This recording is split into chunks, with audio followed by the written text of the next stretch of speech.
Community connections, CKMS, local sounds, thoughts, passions, and success. Celebrate local, your neighbor's got a story to tell. Community connections, CKMS.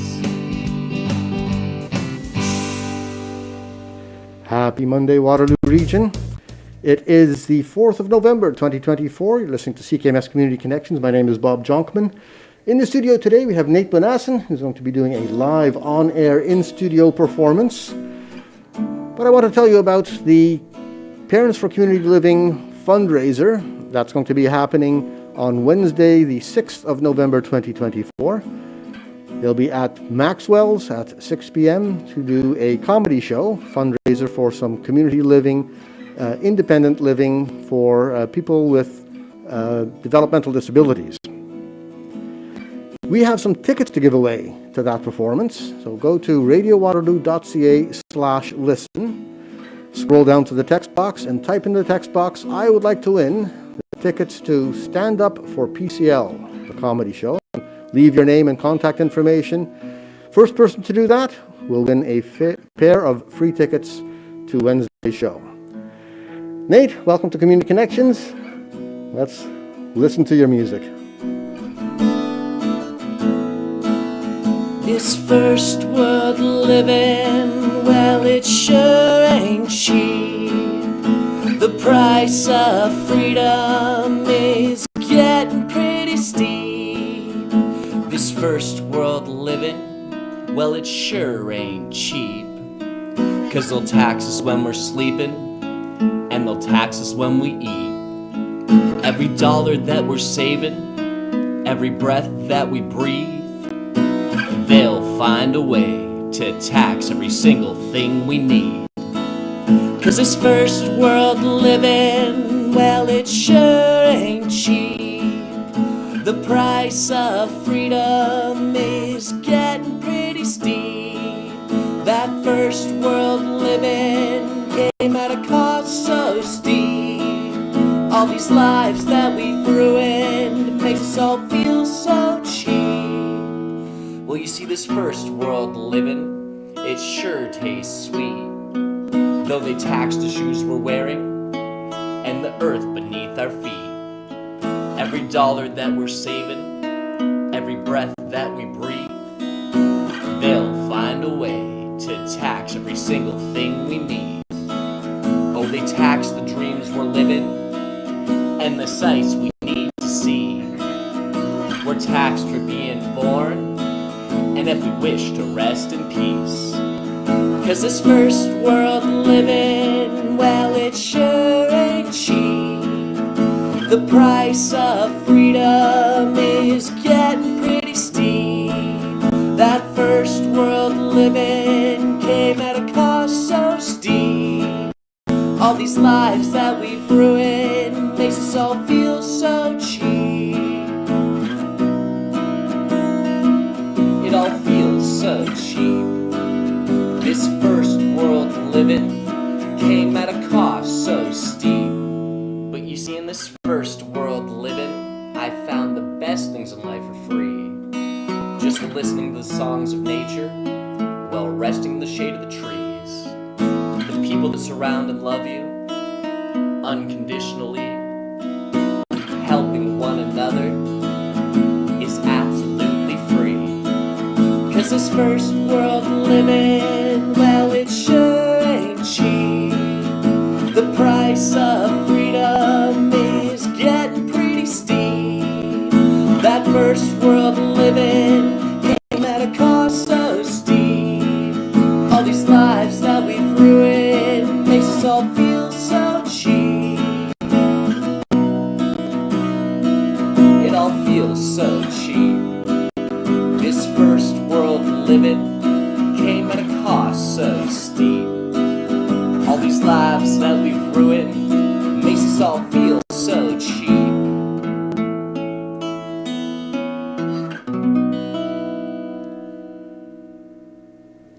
That's Nate Bonassin live in the studio on CKMS Community Connections. Welcome. Thank you for having me. It's been great. That resonates with me. Oh, thank you. Yeah, I definitely wrote that song about a realization I had maybe 2 years ago about how everything that I do for a hobby or pleasure comes at the expense of somebody else's life, basically. Like this guitar, unfortunately, is made in China, where the labor for children and making money is more appealing than going to school, and there's no laws protecting them against that. The electronics I use to put on live shows and the computer I edit my music on, and everything comes at the expense of somebody else, including the rise in cost of rent and the people on the street becoming more frequent. It's just a song about how this first world living is pretty expensive at the end of the day. We need to think about that kind of thing more often. Yeah, so that I like that. Yeah, I try to write songs that matter to a lot of people instead of a little bit of people, because music for me is something that a tool I want to use to inspire people to do more with their lives than a lot of people. They go to work and then they go home and watch other people live their lives, and that's fine. But there's so much more, And at the end, when the TV doesn't work, you need a hobby, right? Yeah. And even if it's just crafting or something. So I want to inspire people to do just a little bit more to make themselves happy, do something for themselves. Yeah. How long have you been espousing that philosophy? I think maybe 15 years ago, I was thinking, like, why am I doing music? What do I want to project with music? What kind of influence do I want to impose on people? And I saw a lot of people, they try to talk to me about sports and stuff, and I'm not really into organized sports. I played hockey, I played lacrosse in the junior leagues and stuff like that. I dabbled in there, but I just can't, I don't resonate with that for me, because that's watching somebody else live their dream, living their life to the fullest and doing their best to make sure that they're doing their best, right? Yeah.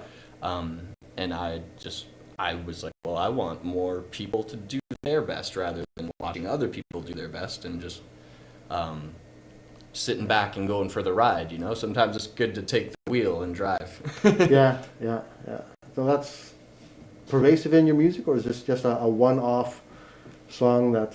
I write a lot of music like for electric guitar and metal, and I do like to be more of a conscious songwriter, I guess. I like to write very directly about like people struggles, instead of there's some people who like to use insinuations and stuff in their music, and like they don't really say exactly what they mean and leave it more open to interpretation. Sometimes I like to just lay it as it is, be very straightforward. Yeah. Gotta hammer it home sometimes, because I think people exposed to regular media are so constantly bombarded with the commercial messages that the important stuff, like what you're singing about, is getting lost. Yeah, and it's not that there isn't a broad spectrum of people in the community that are taking those situations on. Like, there's a lot of really nice people doing a lot of really great things for outreach and stuff like that, and helping people in the community. And I think that's great, because not all the people that are unfortunate are a certain way. A lot of them are families that are struggling. They got pushed out of their home because of renovictions or whatever. Maybe the job they had wasn't flourishing through the moments we had there in the early 2020s. I don't think it's over yet. No, it's definitely it's a big shockwave, and I'm glad that there's a lot of people that understand that not everybody that's in those unfortunate circumstances are less than good people. A lot of those people are good people, just in unfortunate situations. Yeah. Have you been able to play for fundraisers and? Yes, I've partaken in a couple fundraisers for Terry Fox Run. Yeah. It hasn't really, that's not exactly affecting the community directly and like the more needy people in the community, but it is raising some funds for research and stuff. Socially conscious music. Yeah, and I'm all for doing some fundraisers. I'm also, I do play gigs professionally. I do have a band too, in case the acoustic guitar doesn't cut it. Okay. I've been making my life as a musician for the last 6 years or so. Really? No day job, no side hustle? No, well, okay, so there's a bit of a side hustle. I will take on cash jobs and stuff like that for people who need landscaping jobs done and Okay. other stuff like that. But I lost a job when the the pandemic was happening there, Yeah. and it was pretty unfortunate circumstances. But I realized then that I need to work for myself, and it's an impossible thing for people to wrap their heads around. Like, how are you going to make money off music? It's impossible making money off music. Well, this guitar here has made me over $10,000 in the last 6 years. So it's not impossible to make money off of music, and that's just this guitar. My drum set probably made me another $15,000 in the last decade. So it's not impossible to make money off of music. People want that to be a belief that other people have so that they don't follow their dreams, I think. But it's not easy. Working for No. yourself is not easy because you're the only one keeping yourself in line. You're the only one making sure you go to work on time, book gigs, practice enough, and get good. You know, the only penalization is not having as much money at the end of the month as you did last month if you don't work as hard. There's no like, oh, you're going to lose your job or whatever. So the hardest part about it is being your own boss and making sure that you're taking care of your inner employee. Yeah. You haven't got anybody doing some of that work for you. You're doing your own scouting for gigs. You're doing your own Yes, promotion. I've been doing my own outreach for gigs and my own bookings, but I've been thinking about reaching out to an agency or something like that because it's a lot more fruitful Yeah. that way. Possibly, and gives you more time to play. Yeah, absolutely. I've been pretty independent. Like I take my own pictures, I make my own videos, I record my own music, I write my own songs, all that kind of stuff. So I don't make my own guitars or anything like that. So I'm not entirely independent. Oh, well. I appreciate all of the equipment that people know how to make because I'm not solely into. I've been trying to do it by myself as much as I can, but one thing is for sure is nobody has ever done anything great by themselves. It's like Yeah. I just said, I didn't make this guitar, right? Standing on the shoulders of giants, right? Absolutely, Yeah, that's a very yeah, good yeah, saying. Yeah. But you've got a band too. You're independent, but you have a band as well. Yeah, because you can't reach into all the musical markets with an acoustic guitar. You can't play rib fests with an acoustic guitar. You know, Yeah, I'm sure yeah. you can, but it's just not as awesome. It's honestly, I like shedding the guitar because I'm pretty alive on stage. The music just makes me move. I don't know. Yeah? I love dancing on stage and just being a little bit extra eccentric. You know. Okay. That's visual appeal as well as the music. Yeah. I've taken a lot of inspiration from all kinds of musicians. I loved watching Much Music as a young kid, and then it kind of inspired me to be a musician, I guess. Okay. So is this a regular band you're playing with, or just picking up musicians as you need them? It's a fairly regular band. I've been working together with a guitarist for the last 10 years, my buddy Christopher Cater. He's a really great guitar player, and we've been going through musicians like people go through tissues when they got a runny nose. It's been quite the last 10 years there, but right now we're in the band mainly does covers, and it's a afternoon delight, and some of the guys are out of Guelph, and Christopher's out of Cambridge, and I'm out of Kitchener. And we've played a couple gigs at a couple bike nights, and we've scored some gigs out of town at it was like kind of like a trailer park, but we haven't landed any in any bars yet because we just got it going over the last year, and then we kind of had like a thing where we're going through drummers, and I used to be a drummer, but I kind of got tired of playing all of those covers because I'm really inspired by metal music. Yeah. When I play the drums, I like to play like pretty fast, pretty choppy stuff. Yeah. So I do have other music. If you're into metal, look up Mr. Diabolical. It's Mister Diabolical. Lots of people do Mr. Yeah. But anyways, if you're into metal music, you can find some pretty cool stuff there. We'll have the appropriate links on our show notes page at radiowaterloo.ca/ccc, probably in a week or so after the broadcast. It's taking me a long time to catch up nowadays. Oh, and life's getting pretty busy, so props to you for keeping it going. Who's the lineup of your band right now? For the afternoon delight, we've got my good friend Billy Old School. He's on guitar, and then my longtime friend Christopher Cater on lead guitar, and then we've got a guy I met quite a few years ago while playing shows. Nathan, he's the bass player. Shares the same name with Two me. Nathans. It gets a little confusing, so we go by he's Nate and I'm Nathan. Okay. Yeah, and then we got a guy named Jeremy on the drums, and they're all really well-seasoned musicians with really good connections. Okay. They're we have a wide spectrum of music that we like to cover with them. It just keeps adding more music to my list of songs to learn, which is great. They'll be caught reading off of an iPad while we're playing a show. Yeah. That's legit. I mean, people used to have sheet music, right? So That's true. Yeah. That's absolutely true. I gotta remember that when I'm harping on myself for not remembering the infinity amount of lyrics. Well, I found myself recently enjoying a lot of metal.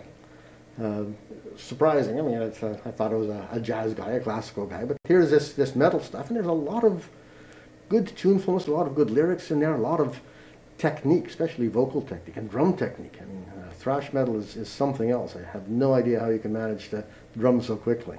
Yeah, you're in a good city for that then. I'm sure you've caught wind of some of the good bands that are around here, like Invicta and Raider, and there's lots of good thrash bands. I'm wearing an APOC shirt right now. They're a little bit more like death metal-y, kind of like progressive death metal. Yeah, we've got lots of great metal music in the city. I haven't had anybody in the studio yet. But, we've got some stuff in our library. Oh, cool, great. Yeah, I think they're a bit big of bands to fit in the studio, but they got some incredible musicians, and I'm blessed to have shared a jam hall with some of those musicians and gotten inspiration by hearing their music, and it's a great city for music, that's for sure. If any of those bands want to come into the studio, let us know. office@radiowaterloo.ca, and ask for an interview. We'll get you set up on the radio.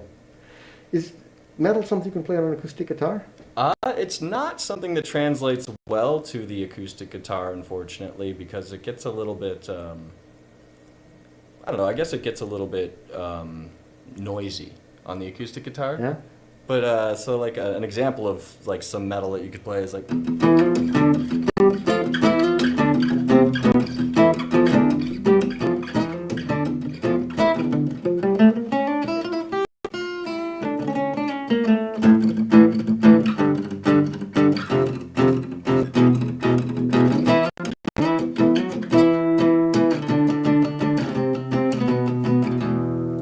That's just something off the top of my head. That's kind of like metal inspired. If you put some distortion on that, it would sound great, I'm sure. Yeah. It sounded more like Spanish or classical. Just because of the instrument you're playing on, I guess. That, and I did throw in a Hijaz scale. Like most scales on like rock and roll records would be like... But then I was playing kind of more of a scale that's kind of more like Spanish-ish or like Eastern.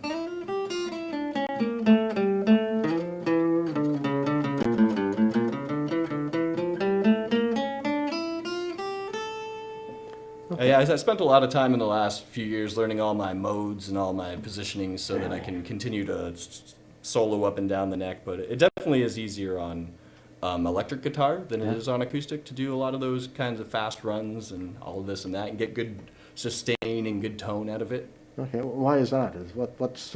Well, the electric signal that gets picked up through the pickups and sent to the amplifier, it kind of it definitely adds a lot more power, kind of like the radio station tower. You know what I mean? Yeah. Your note can reach further if you got it plugged into an amp, I guess. Less effort on the fingers, but more powerful sound coming out. Yeah, absolutely. And if you want to get more power on the acoustic guitar, you've got to play harder. Yeah, if you're not amplified, absolutely. Yeah.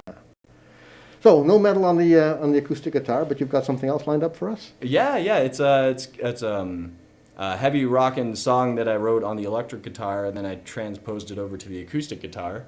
It's called Misconduct, and it's a song about spending my time. Well, it's about a couple things, but it's mostly about spending my time, building somebody else's dream, kind of. Yeah. So, independent, but working for others, or just helping out? Well, let's find out. Sing the song. Yeah, well, it's a little bit of a mix from being like a angsty teenager and then wasting some time. All right. Nathan Okay. Bonassin on CKMS Community Connections.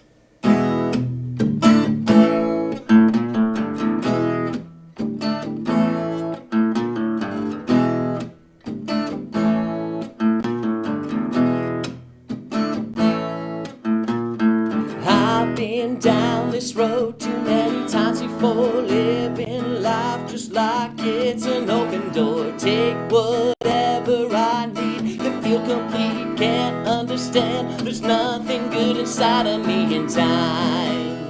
I'm taking you down into that black hole inside of your mind. You're losing control.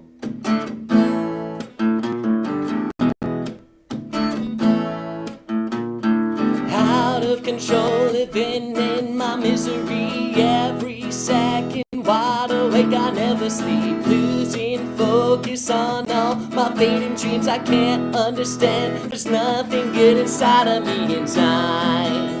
I'm taking you down into that black hole inside of your mind. You're losing control, wringing me dry, wasting my time, stealing my soul, losing control.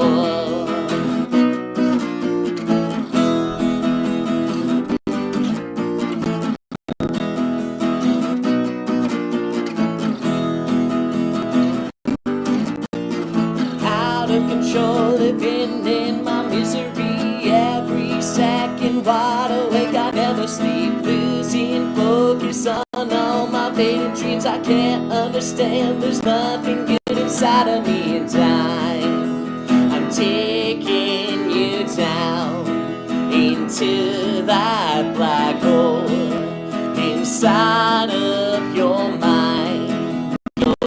Losing control.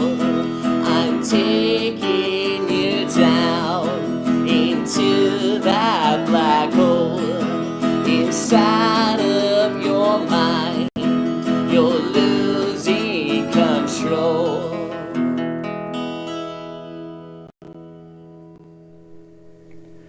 Nathan Bonassin on CKMS Community Connections.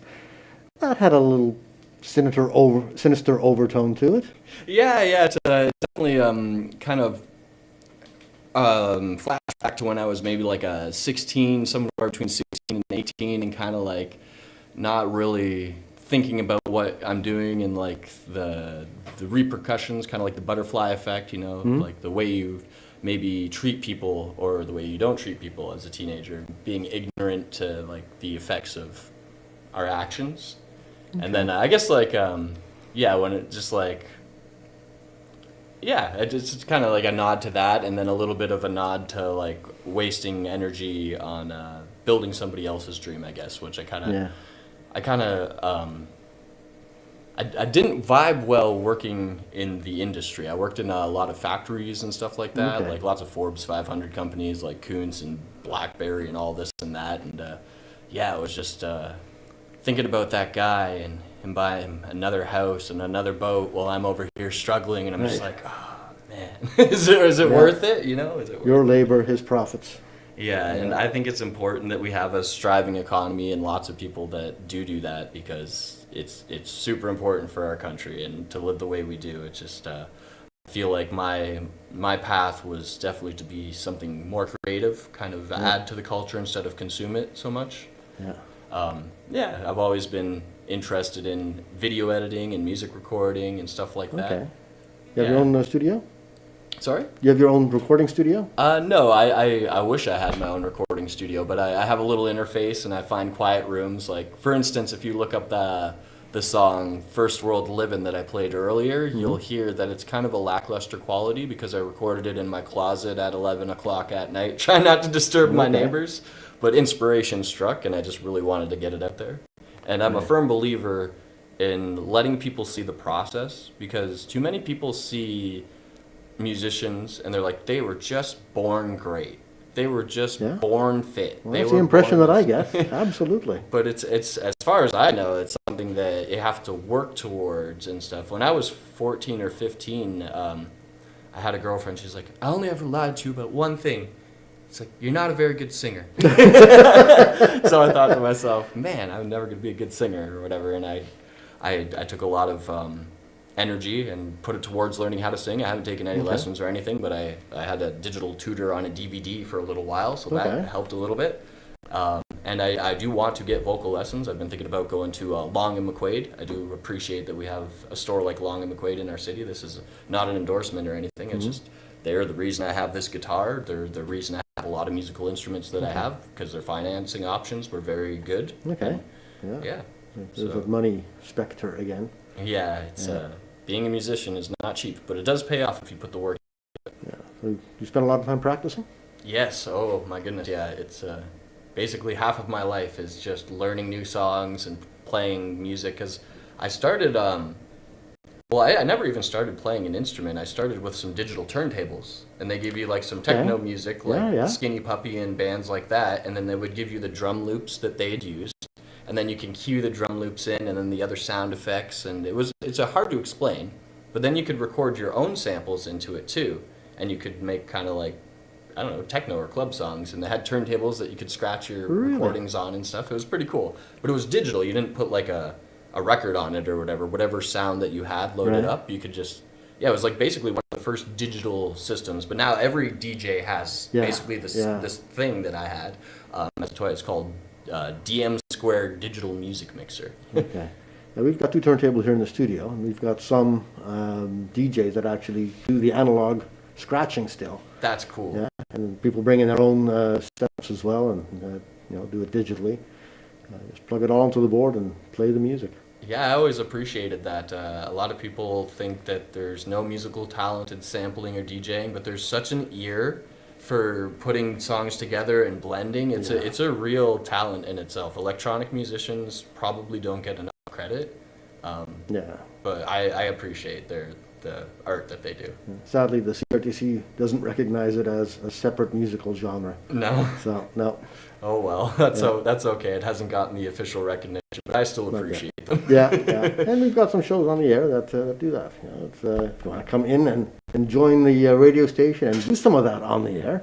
I'm not much of a live mixer, but I do like to. I use electronic elements to build entire songs, like hip hop Okay. beats and stuff like that. So I do some of that, but I'm not much of a live jammer on the electronic music. Okay, so it's strictly background stuff, production stuff. Yeah. Like I like a lot of cinematic music. I'm really a huge fan of like Trent Reznor and the stuff that he does aside from Nine Inch Nails, even though Nine Inch Nails has got some good stuff. I try not to listen to them too much, though. They can be a pretty big downer. Yeah, I suppose.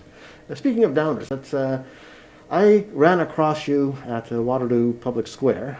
You were busking. Was that practice or was that performance? Okay, so yeah, some of you may recognize me as the busker with the red guitar at the Waterloo Town Square shops, kind of on the side entrance there by the grocery store.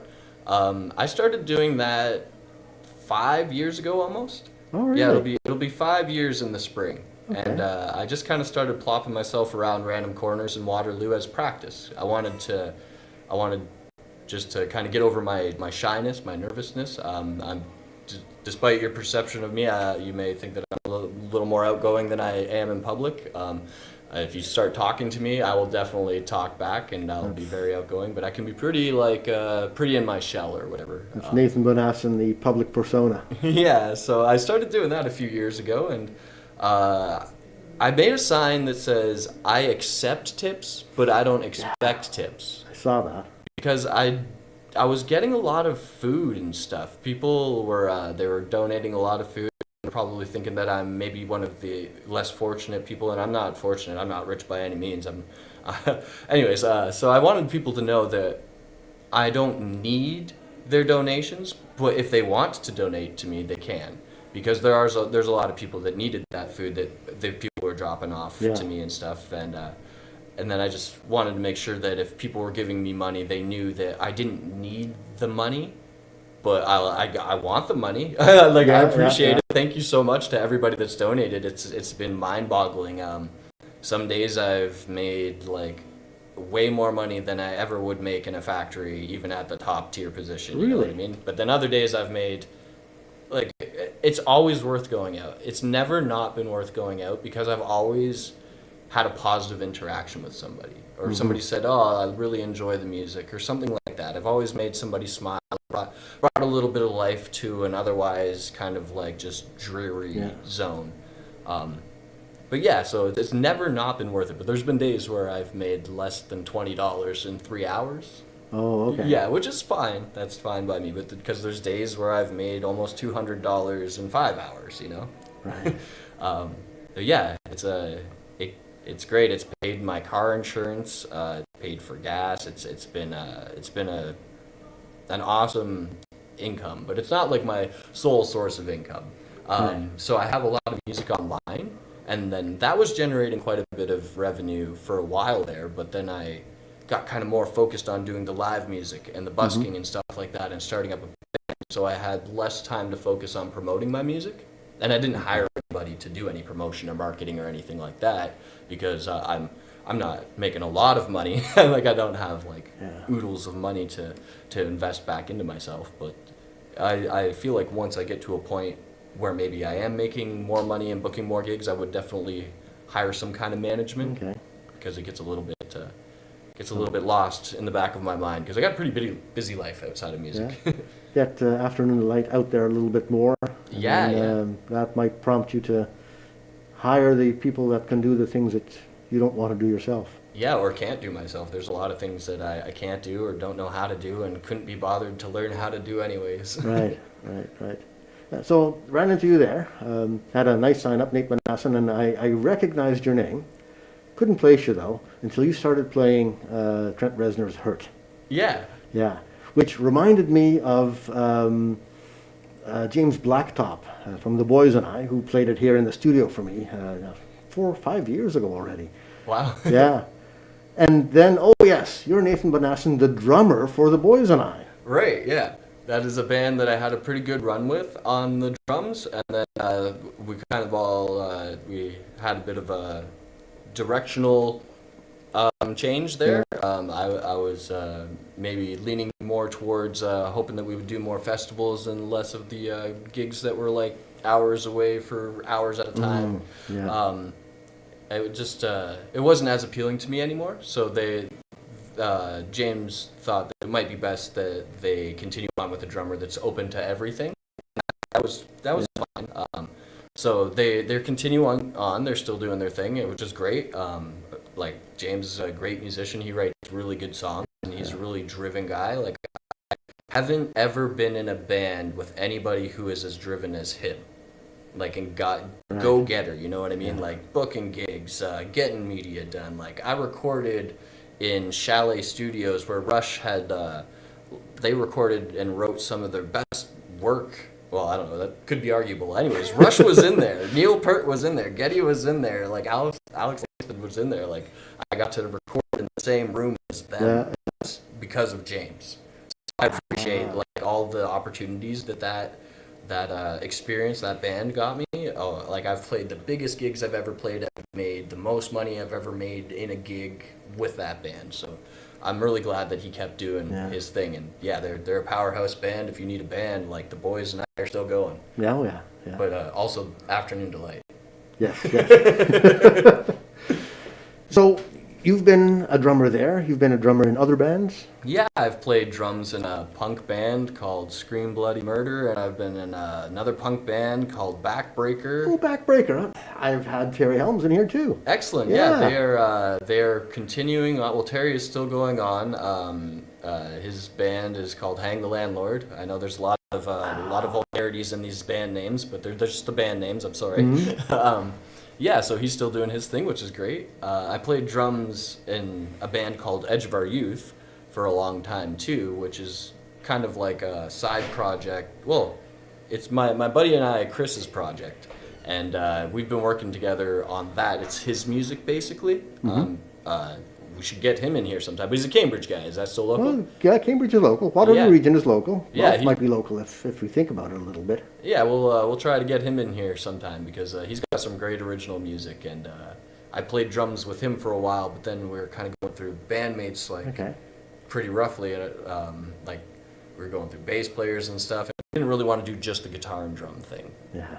And we didn't want to do the Royal Blood or like the the Seven Nation Army guys. What are they called? Yeah. Stripes, white stripes. White Stripes. Yeah. Thank you so much. Yeah, I can't believe I spaced on that. Yeah, we didn't really want to pull that off. So I decided, like, I knew a drummer, and then we got that going on, and it fell out. But anyways, yeah. So Edge of Our Youth is a band I drum for as well. I think that's all the notable bands that I've played drums for consistently. Mm-hmm. Yeah, and I started on bass, believe it or not. Really? Yeah. And then I moved on to guitar because I took a guitar class in grade 10. Yeah, Okay. grade 10 at Cameron Heights, there was a guitar course, and they taught us. Really? Yeah, they taught us how to play fingerstyle and how to play like Bad Moon Rising and Good Riddance, Time of Your Life. Like, Okay. Yeah. Okay. You do anything with fingerstyle now? I kind of it's a little piece of music that I kind of created back in high school. Yeah, it's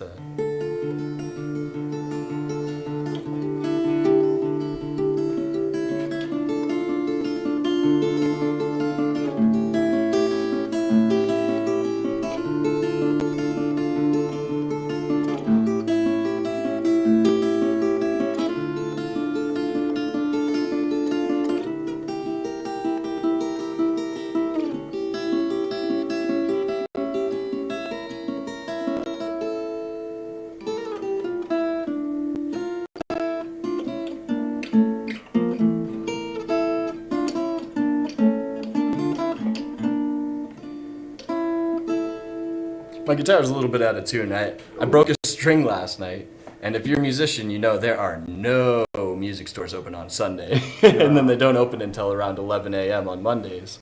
So I had to snag a string off of one of my electric guitars and slap it on the acoustic because I was not prepared for that. Okay. So can you do that? I mean, Yeah, I are can they just tune up real quick. same kind of strings? Sometimes, generally, you can get away with using electric strings on an acoustic guitar because oftentimes it will say electric or acoustic. Okay. But yeah, so luckily I remembered that my one guitar had electric or acoustic strings on it, and yeah, so I got away with it. Thank you. Yeah. So when you replace just a single string on a guitar, does that affect the intonation? Does that affect the other strings? I mean, at some point, I guess the string is going to relax its tension more than the others, which have been in place for a while. Had I placed a brand new string on here, it would sound maybe inappropriate. It would be Okay. very bright. That one string, it would speak louder than the others. But thankfully, I had been playing this string for quite a long time, so I actually got some rust on it. So it blends in pretty good. But I can kind of hear it standing out. But yeah, you can get away with putting an old string on an old set. But if you put a new string on, it's generally advised that you put like a full set of new strings on. Yeah. And then keep the other ones around for spares? No, I don't. I don't keep the old strings around because I usually play them like these strings probably haven't been changed in 4 to 5 months, which is not typical. Most guitar players change them after 3 to 4 weeks. Really? Yeah, I don't know why. I like the there's a certain sound I like right before the strings totally wear out. I would say these strings are pretty much almost totally worn out, but they're still nice and warm. Because when you first get them, it's a very bright sound. It's almost like Really? piercing. Okay. I wonder what causes that. I guess just the structure of the metal. Who knows? I think what you're saying, the strings are a little bit tighter and more tense, so they're more bright. And then once they've been played for so much, they're kind of more relaxed, so they have a bit warmer of a sound, maybe. Okay. Interesting. So when you're doing it, when you're changing strings, does that affect how you play or the type of music that you're playing until the strings wear in again? Not really. If anything, it encourages me to play more because I want to work the strings in. Yeah, okay. yeah. So I guess it makes me want to play more. And yeah, I guess instead of maybe hanging out on like a chord like a D chord all the time, where I'm not playing all of the strings, I'll make sure that I'm playing more chords that are using all of the strings. So it will change the way I play a little bit when I first change the strings, because I gotta make sure I'm playing this string, I gotta make sure I'm playing this string. Yeah. So now that you've got that new string in there, put it to some good use. Want to play something else? Yeah, this is an instrumental song. I am writing lyrics to it, but I haven't quite worked out the melody. I'm calling it Life because to me it's a depiction, the way the music flows is a depiction of how life goes. It's kind of dramatic and relaxing and then sad, and I don't know. I'll let you decide. Okay. So here's an acoustic song called Life that's an instrumental.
Nathan Bonassin live in the studio for CKMS Community Connections. That's nice. That's pretty. Thank you. I appreciate that. Yeah. It sounds a little bit better. I have that recorded also. I have music on Spotify, Apple Music, anywhere you look for music. If you just type my name in, Nathan Bonassin, you can find it there. That one's called Life. Yeah, you're on Facebook too. Yes, I'm on Instagram. I'm on YouTube. I'm on all of those platforms. Thanks to DistroKid. That's a good distribution company. If you've got some music and you want to get it out there, I use DistroKid, and they pay out good royalties. I know that a lot of the streaming partners have clamped down on Yeah. independent artists Yeah. and stuff like that. Because I found out that I've made more money personally on streaming than most artists do because of their huge teams and affiliations and all of that. As an independent artist, you get 100% of your royalties. But I guess as a band that's under a label that's owned by something like Warner Music or something like that, they don't get nearly as much money because it's spread out between 1,000 different people. You know what I mean? I expect that bands on a big label are going to get more exposure and more plays, so they make it up in volume, even though they're getting less revenue per play. They should be getting tens of thousands of dollars a year, but apparently they're getting pennies. It's a fraction of a penny a play on Spotify. I just can't imagine how something like Spotify is actually beneficial to the artist, because you've got to do all the work of uploading the music, of making a presence on those social media sites, on those streaming sites. Yeah. And is the revenue really worth it? I wonder if the amount of money they put into the marketing and the teams to manage those, does it come back and pay out? And maybe it does in other ways, the exposure, right? Maybe that helps out. Like as an independent artist, I always argued that you could make $10 off of somebody streaming your one song over and over again. Like your one fan, if they really like your song, they could listen to it like a couple thousand times in a year, which would make you more money than it would selling them your album. So you could sell your album to them for $12, and then you never get money from them again until you release another album. But if you're streaming, you're constantly getting money for that song over and over again every time they listen to it.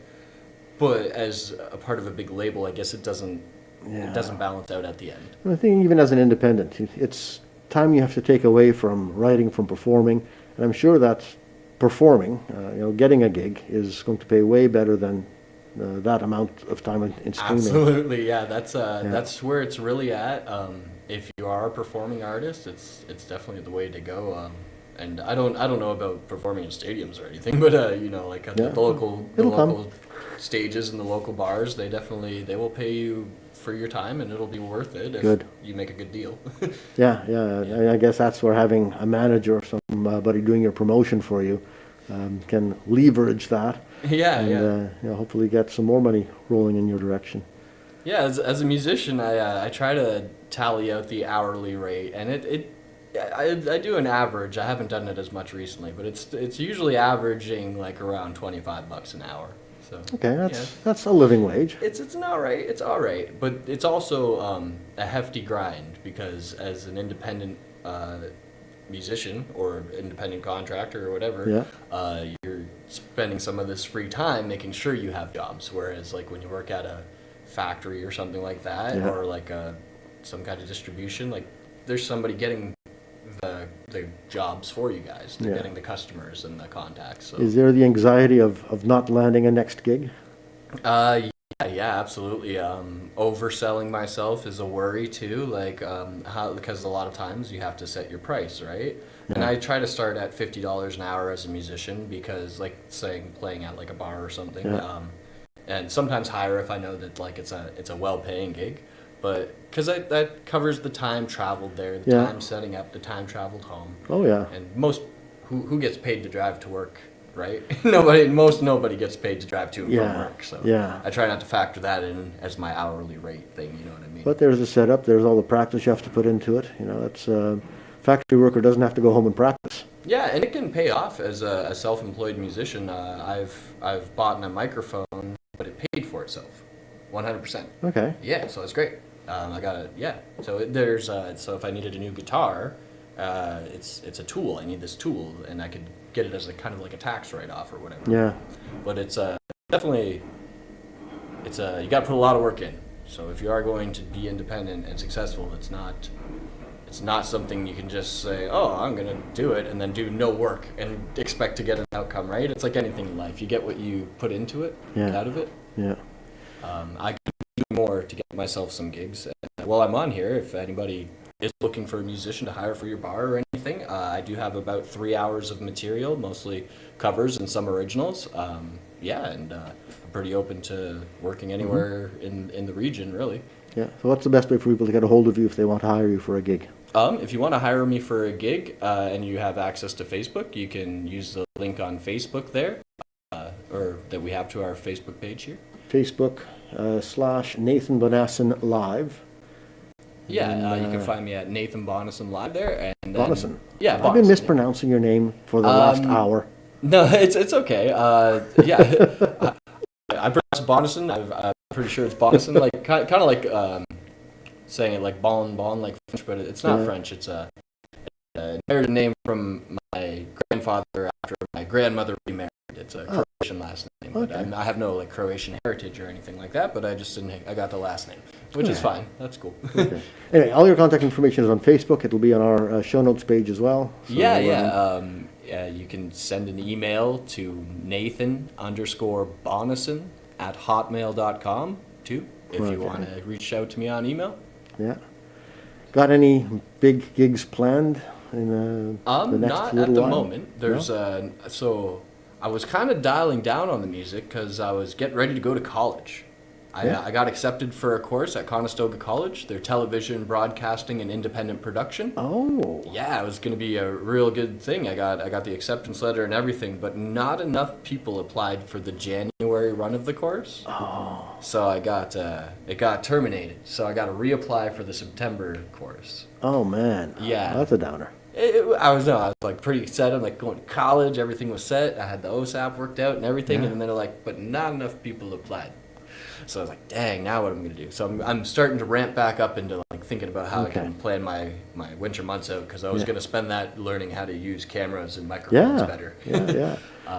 So I'm just starting to gear up into booking some more gigs. So I don't really have any gigs planned out. Like I said, I was kind of like getting ready to go to school for the winter. Yeah, it's November now, getting chilly. Are you still out busking? I will be out busking until the temperature consistently goes below 12 degrees. I figured I can make it out for a 3-hour run in 12-degree weather, as long as I have my mitts and a couple sweaters on. Yeah. And then I retire, unless we have like a really warm day in January or something. So I don't go out on rainy days either, because it's just too much humidity, too much hassle. Okay. I guess that makes a difference for an acoustic guitar. Yeah. And recently, there's a great new breakfast restaurant right across from where I bus, Coco Fruity, but it's where Cora's used to be, and they do great breakfast. It's awesome. They have this little like wacky inflatable arm flailing tube man. Okay. Yeah, and it's run by a huge fan. So lately I've been competing with that, but it's okay. It's only made me louder. Okay. Yeah. Project better. We're in a kind of a noisy studio here now too. Yeah. And I think now that the ambient noise has died down a little bit just outside the studio, maybe you can do us one more song? Yeah. Is it okay if I pull out a cover for this? Absolutely. All right, now I have to pick which cover. Okay, I'm going to do a little song from the Monkees, which I first heard by Smash Mouth. The Monkees? Yeah, it was a song featured in Shrek. Don't think I've heard anything called Believer. Don't think I've heard anything from the Monkees in like 40 years. All right. I love playing music. I go all the way back to the 1930s with You Are My Sunshine. Anything from, from the 30s all the way up. And I'm working on a 20s song too. All right. But anyways, here we go. I'm gonna try and Nate do Bonassin, the song some justice. Nate Bonassin on Community Connections. I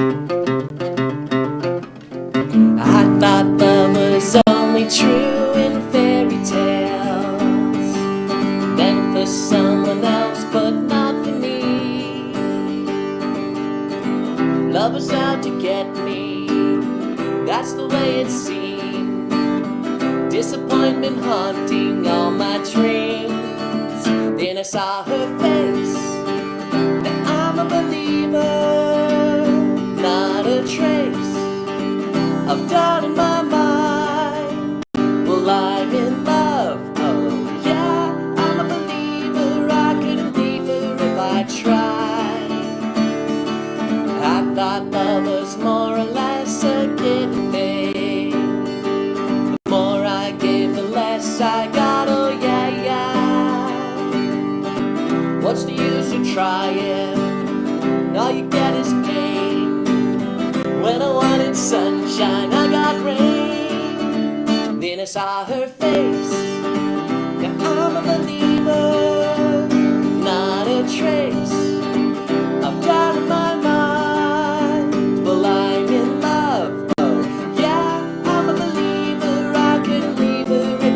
try.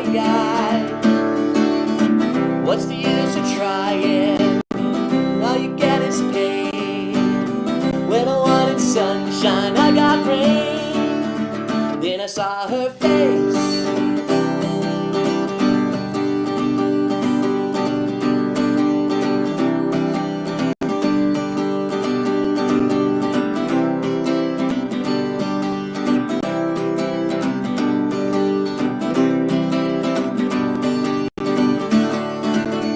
Then I saw her face.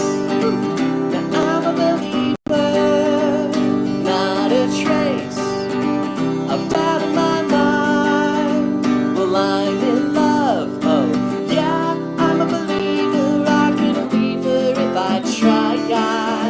Then I saw her face. Now I'm a believer, not a trace of doubt in my mind. Well, I'm in love, oh yeah, I'm a believer. I believe, yes, I believe.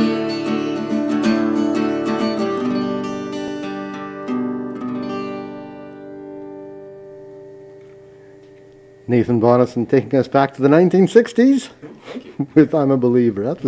I wanted to sing along with that. Yeah, I like to try and tackle happy songs because in the beginning I realized that I was only covering like sadder songs like Hurt Yeah. and 25 Minutes to Go by Johnny Cash. But there's a really cool band called Head of the Herd, and they made an appearance at the Blues Fest like quite a few years ago, and they did a really good cover of 25 Minutes to Go by Johnny Cash. So I covered their cover of that. But yeah, a lot of songs I cover are covers of covers because most of the songs I pick I found out from a band covering it, but I didn't realize it was a cover, and then I looked up the original. I was like, oh, the original's pretty good. I like that. Yeah. But yeah, I tried to add a lot more happy music to my repertoire because I realized that music for me was an outlet for my emotions, and oftentimes my emotions were strong and not as happy as they could be, so it's kind of shifting. Is that a marketing decision or an outlook in life decision? It's kind of an outlook on life decision because I believe music has more power than we think it does when we're not focused on it. Like as a teenager or like a young teen, I remember listening to a lot of angsty music about a lot of tormented relationships and people not getting along and all this and that. And then I found I'm always running into relationships that are inadequate to what I expected for a relationship, and they weren't going the way I wanted them to go, and it turns out they're going way more like the song. You know, and it's like almost like I'm letting the song dictate how I would react to a situation or the situations I was expecting. So I realized that the music that I'm playing is subconsciously influencing some people. So I didn't want it to all be me dumping my negative emotions on people. I wanted to spread joy with music.